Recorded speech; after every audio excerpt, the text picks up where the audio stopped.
우리에게 주시는 하나님의 말씀은 마태복음 7장 15절부터 29절까지의 말씀입니다. 마태복음 7장 15절부터 29절까지의 말씀입니다. 저와 여러분이 한 절씩 교독하겠습니다. 거짓 선지자들을 삼가라. 양의 옷을 입고 너희에게 나아오나 속에는 노략질하는 일이라. 그들의 열매로 그들을 알지니 가시나무에서 포도를 또는 엉겅퀴에서 무화과를 따겠느냐. 이와 같이 좋은 나무마다 아름다운 열매를 맺고 못된 나무가 나쁜 열매를 맺나니 좋은 나무가 나쁜 열매를 맺을 수 없고 못된 나무가 아름다운 열매를 맺을 수 없느니라. 아름다운 열매를 맺지 아니하는 나무마다 찍혀 불에 던져지느니라. 이러므로 그들의 열매로 그들을 알리라. 나더러 주여 주여 하는 자마다 다 천국에 들어갈 것이 아니요 다만 하늘에 계신 내 아버지의 뜻대로 행하는 자라야 들어가리라. 그날에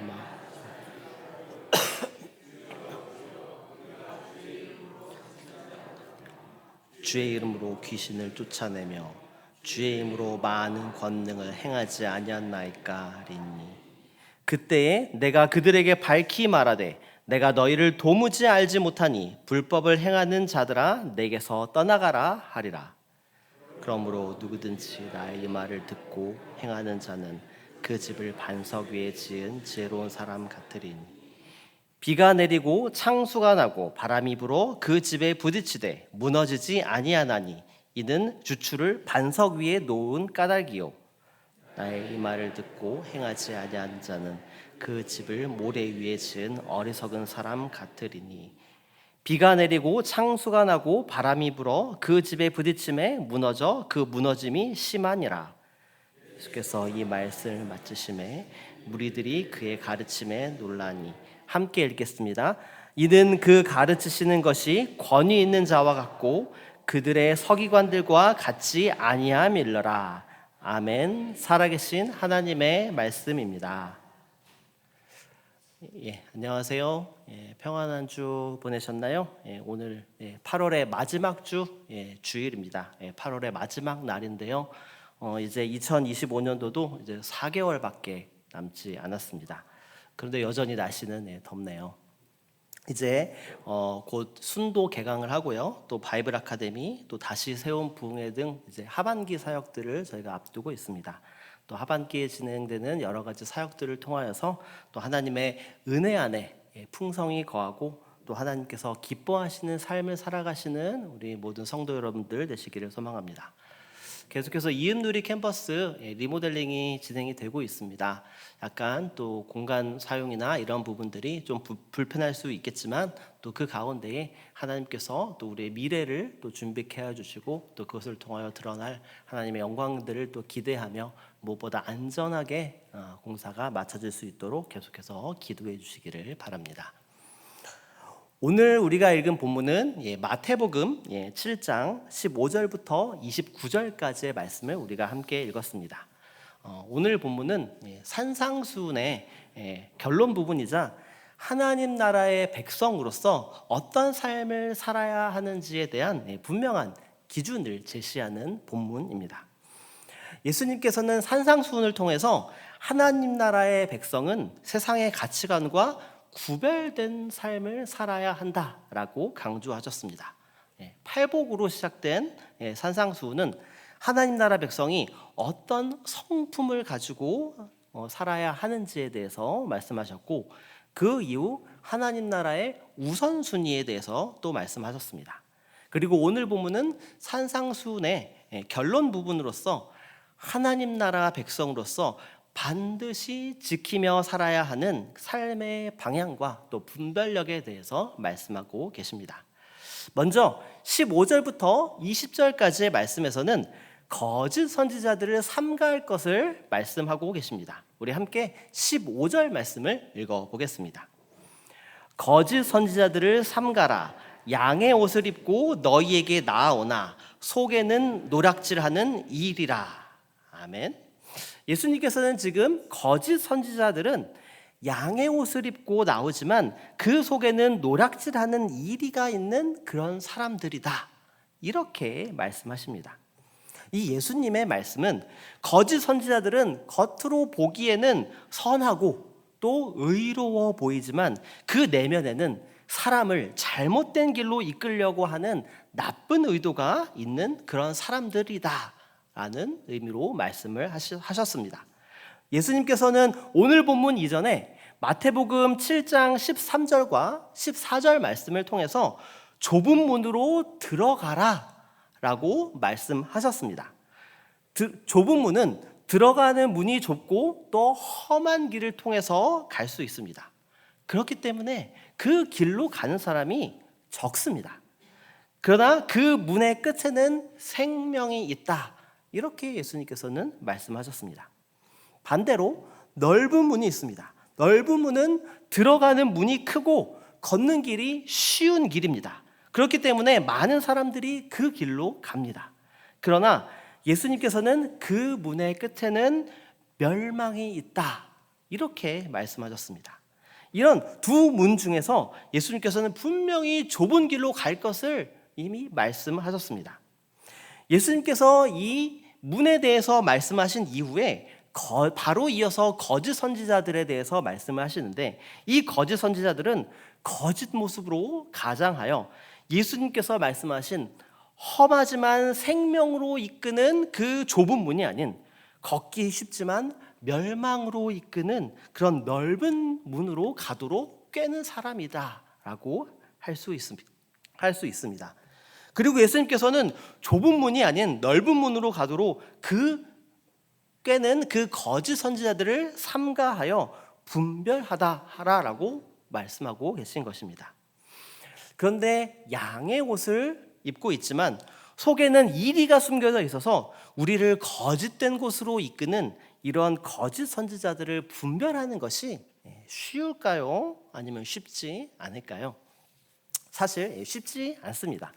겉으로 보기에는 너무나도 선하고 의로운 것으로 보이는 그런 사람이 그 내면에 어떤 악한 모습을 품고 있고 또 우리를 어떻게 잘못된 길로 이끌려고 하는지에 대해서 그것을 분별하는 것은 결코 쉽지 않습니다.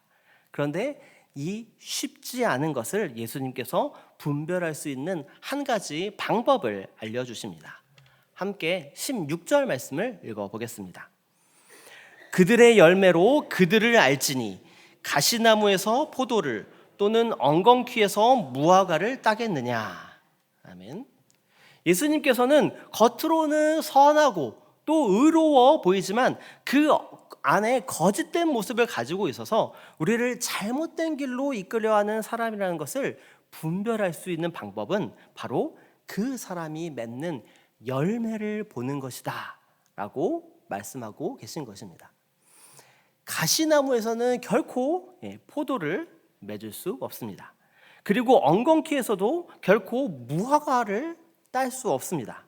여기서 가시나무와 엉겅퀴는 아담과 하와가 처음으로 범죄한 이후에 하나님께서 인류에게 주신 벌을 떠올리게 합니다. 에덴 동산에서 쫓겨난 아담은 가시와 엉겅퀴 속에서 땀을 흘려야지만 소산을 먹을 수 있게 되었습니다. 예수님께서는 지금 가시와 엉겅퀴 비유를 통해서 이 말씀하신 것은 바로 인류가 범한 그 범죄의 결과물이라는 것을 지금 연결해서 말씀하고 계신 것입니다. 즉 예수님께서는 가시나무와 엉겅퀴라는 죄악된 삶을 살아가는 그런 사람에게 결코 포도나 무화과와 같은 좋은 열매를 맺을 수 없다라는 것을 지금 강하게 말씀하고 계신 것입니다. 거짓된 사람이 아무리 번지르르하게 말을 하고 또 좋은 말로 자신을 포장한다 할지라도 그의 삶에서 드러나는 그 열매는 결코 감출 수 없습니다. 그렇기 때문에 그 사람이 맺는 열매를 우리는 지켜봐야 하는 것입니다.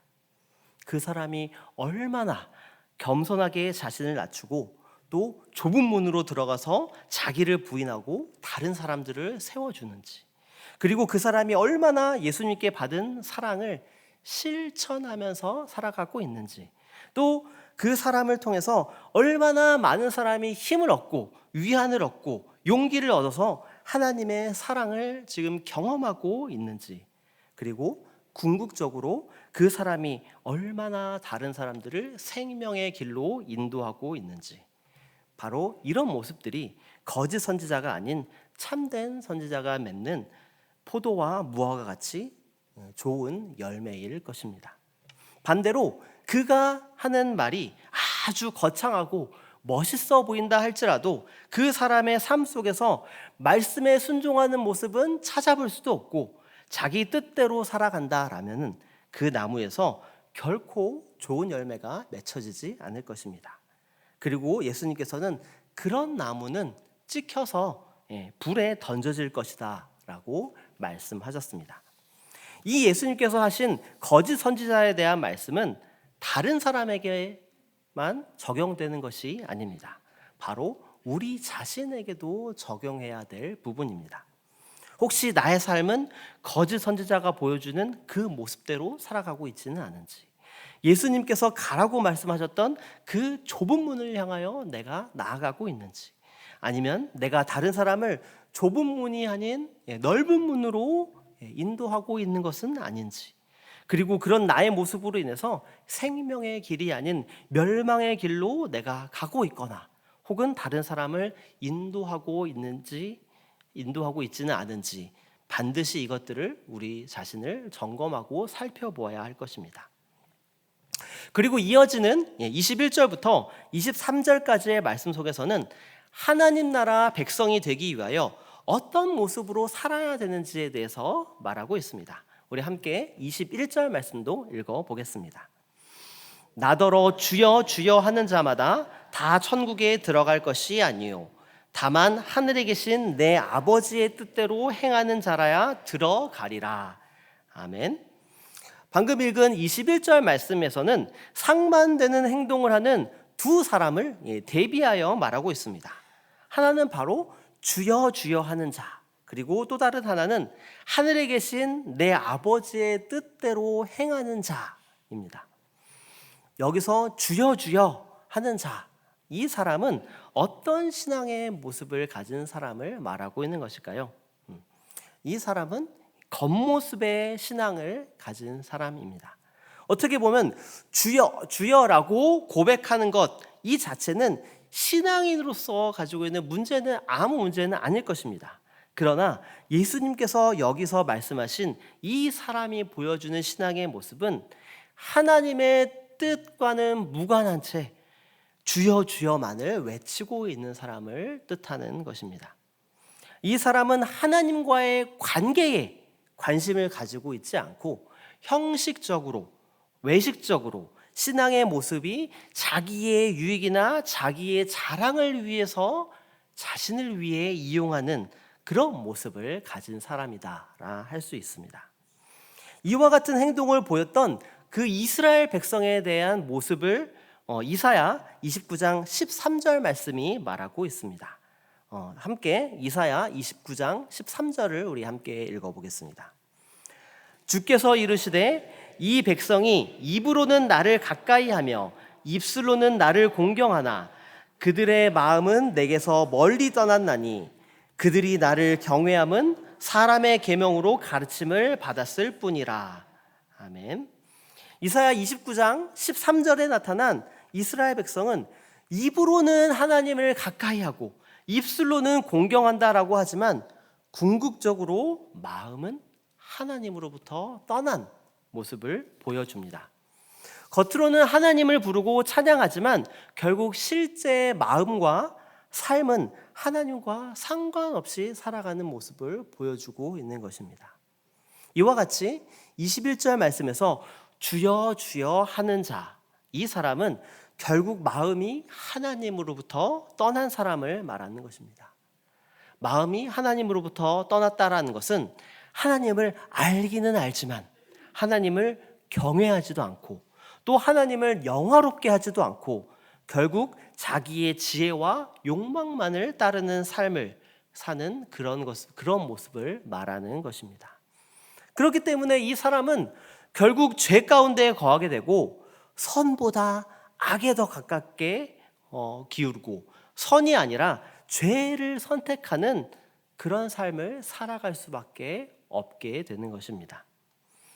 이런 삶은 겉으로 보기에는 자유롭고 편하게 잘 사는 것처럼 보일 수 있습니다. 그러나 그 마음 가운데에는 참된 평안이 없습니다. 그리고 하나님을 의지하지 않다 보니 하나님이 아니라 돈이나 권력, 인맥 등의 세상의 것들을 의지하는 삶을 살아갈 수밖에 없는 것입니다. 그렇다면 반대로 하늘에 계신 내 아버지의 뜻대로 하는 사람은 어떤 사람입니까? 이 사람은 실제 삶으로 순종하는 신앙을 가진 사람입니다. 단순히 주여, 주여 이렇게 부르는 것에 결코 멈추지 않습니다. 말씀을 듣고 또 들은 말씀을 삶 속에서 행하는 사람입니다. 하나님 나라의 가치에 따라 살며 자기의 뜻보다 하나님의 뜻을 우선시하는 사람입니다. 예수님께서는 분명히 말씀하시길 하나님 나라 백성의 삶이란 단순한 말로만 하는 신앙 고백이나 형식적인 종교인의 삶이 아니라 하나님의 뜻에 온전히 순종하는 삶을 살아가는 것이다 라고 지금 말씀하고 계신 것입니다. 그리고 이어지는 24절부터 27절까지의 말씀 속에는 말씀을 듣고 행하는 자가 지혜로운 자라는 말씀을 하십니다. 우리 함께 24절 말씀도 읽어보도록 하겠습니다. 그러므로 누구든지 나의 이 말을 듣고 행하는 자는 그 집을 지혜로운 사람 같으리니. 아멘. 예수님께서는 말씀을 듣고 행하는 자를 반석 위에 집을 지은 지혜로운 사람에 비유하셨습니다. 든든한 반석 위에 세워진 집은 비가 내리고 바람이 불어 그 집에 부딪혀도 그 집이 무너지지 않습니다.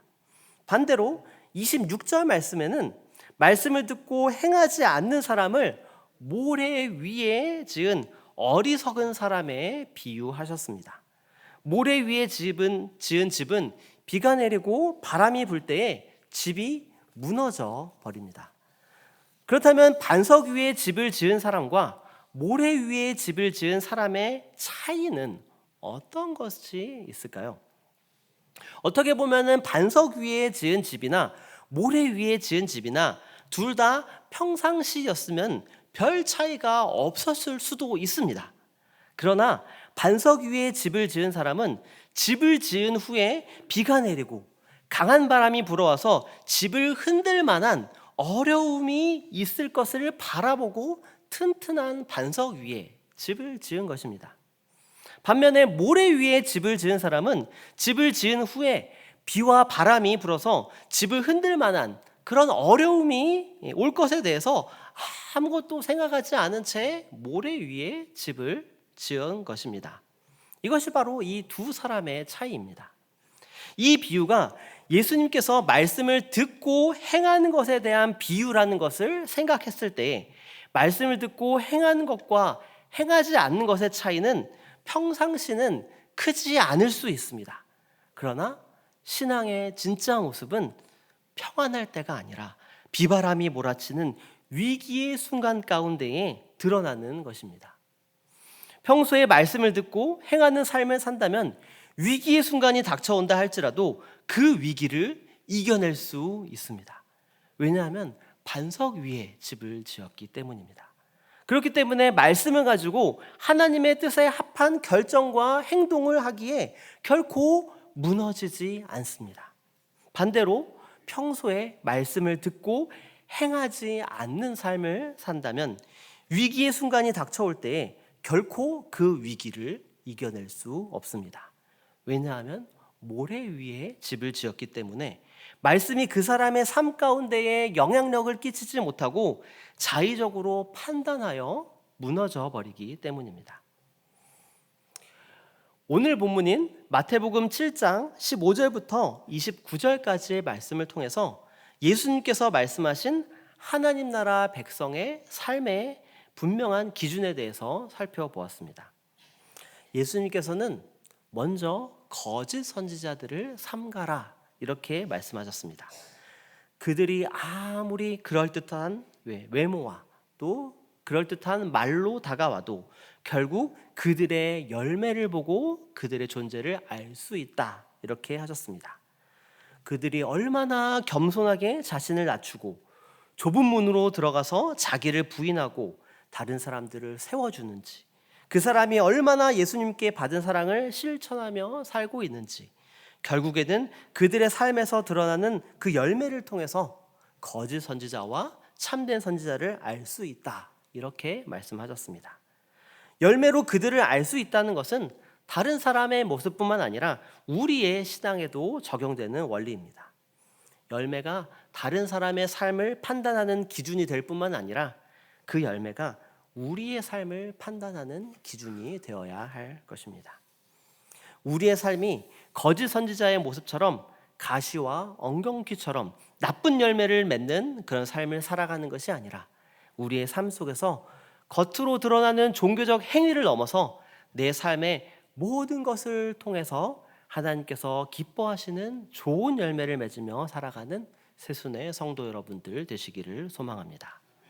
또한 예수님께서는 주여 주여 이렇게 말하는 자마다 다 천국에 들어가는 것이 아니다 이렇게 말씀하셨습니다.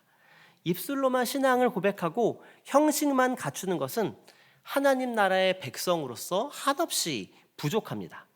참된 믿음은 하나님의 뜻을 행하는 것이며 말씀을 삶 속에서 실천하는 것입니다. 하나님 나라의 백성은 말로만 하나님을 인정하는 사람이 아니라 온전한 순종으로 하나님의 주권을 드러내는 사람입니다. 그리고 마지막으로 예수님께서는 말씀을 듣고 행하는 자는 반석 위에 집을 지은 지혜로운 사람과 같다 이렇게 말씀하셨습니다. 겉으로는 반석 위의 집과 모래 위의 집이 크게 차이가 나지 않아 보일 수 있습니다. 그러나 비가 내리고 바람이 불어닥칠 때에 그 기초가 무엇인지에 따라서 결과가 분명한 차이가 있습니다. 이것은 우리의 신앙에도 동일합니다. 평안할 때는 누구나 믿음이 있는 것처럼 보일 수 있습니다.